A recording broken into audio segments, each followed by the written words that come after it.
nagisnan ko na at nasanay na ako na parating nakakakita ng mga espiritong ligaw o yung mga kaluluwa na namayapa na. Oo, mayroon akong third eye. Ako si Anton. Ibabahagi kong kwento ang mga karanasan kong hinding-hindi ko malilimutan. Noong namatay ang lola, pagsilip ko sa kanyang kabaong, narinig ko na nagsalita ito at dumilat. Binalikwas ko nga agad ang aking tingin sa kanya. Pero nang muli kong tignan, nakadilat ito at nakangiti sa akin. Pero, nagsalita siya at sinabi niya masaya siya dahil magkakasama na sila ni Lolo. Ang isang karanasang pang naranasan ko nang mamatay ang tiyuhin ko. Galit na galit ito.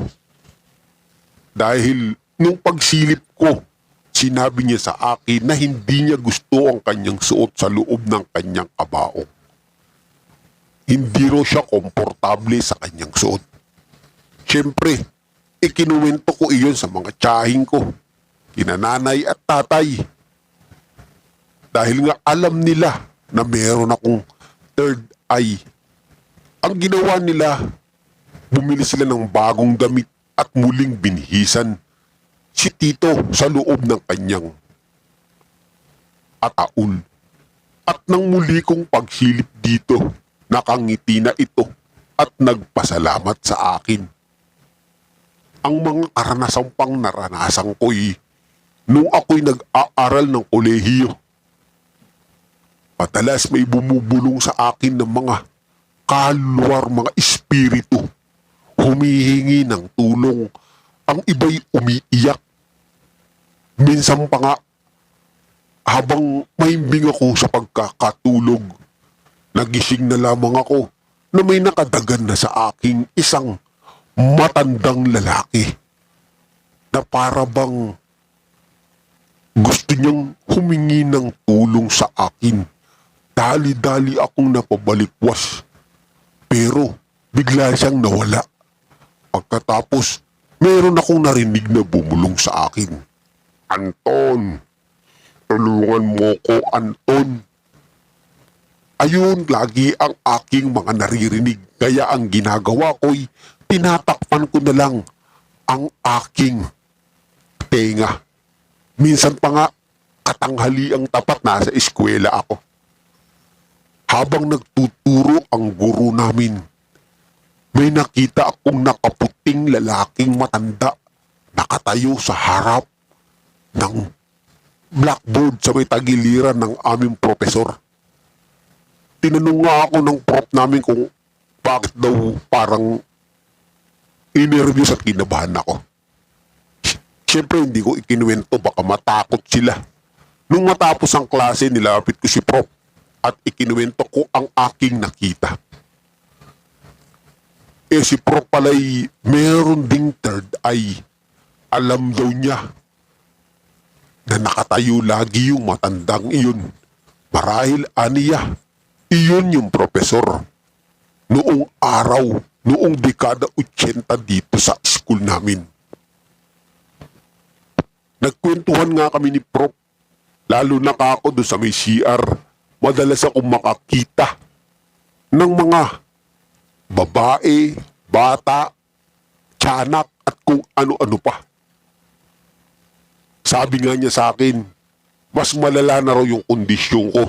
Siguro ani ay magpakonsulta na ako. Dahil hindi na kanya normal ito. Ngunit hinayaan ko lang iyon.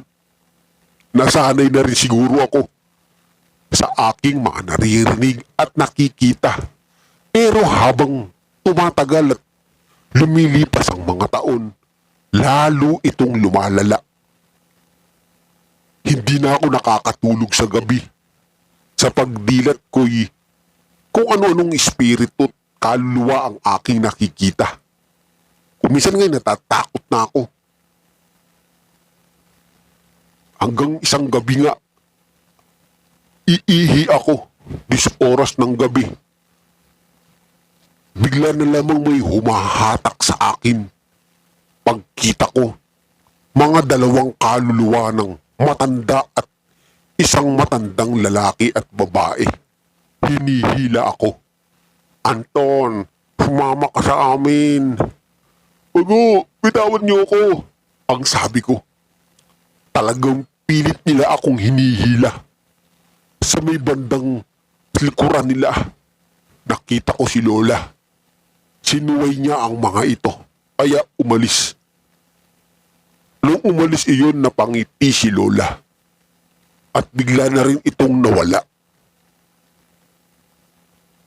Ikinuwento ko na nga kina nanay at tatay ang aking mga nararanasan. Ang hirap kako na merong third eye.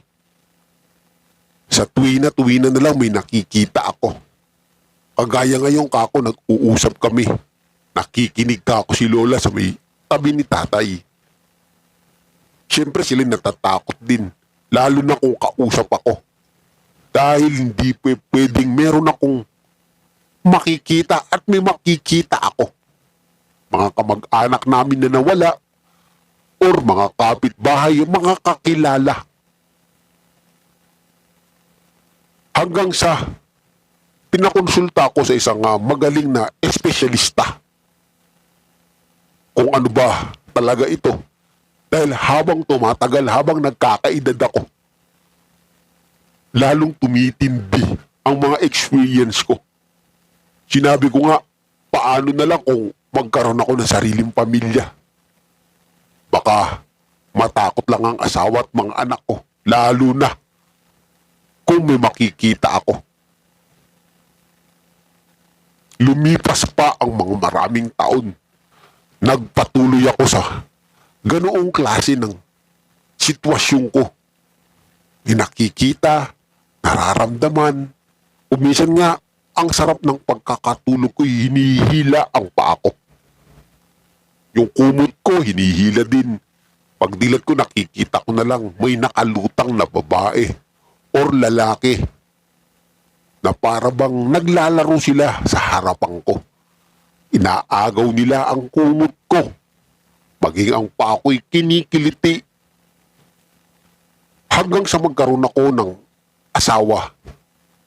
Nang makilala ko si Jane, nagpakasal kami at namuhay ng magkasama at nagkaroon ng mga anak. Kahit gano'n ay may sarili na akong pamilya, madalas pa rin akong makakita at makarinig ng mga ganoong klase ng mga nilalang. Ikinuwento ko naman kay Jane na unawaan naman niya. Sabi ko, pag nakita niya ako na nabigla, alam na niya ang ibig sabihin nun. Nung una, natatakot siya. Pero sa katagalan, nasanay na ito. Sa mga anak ko nga, ayokong may magmana na magkaroon sila ng third eye. Dahil napakahirap ng sitwasyon ko noon. Pero sa paglipas ng panahon, ay unti-unti pala itong nawala. Pag pumupunta ako sa ibang bahay, ay wala na akong nararamdaman or nakikitang mga espiritu or mga kaluluwa.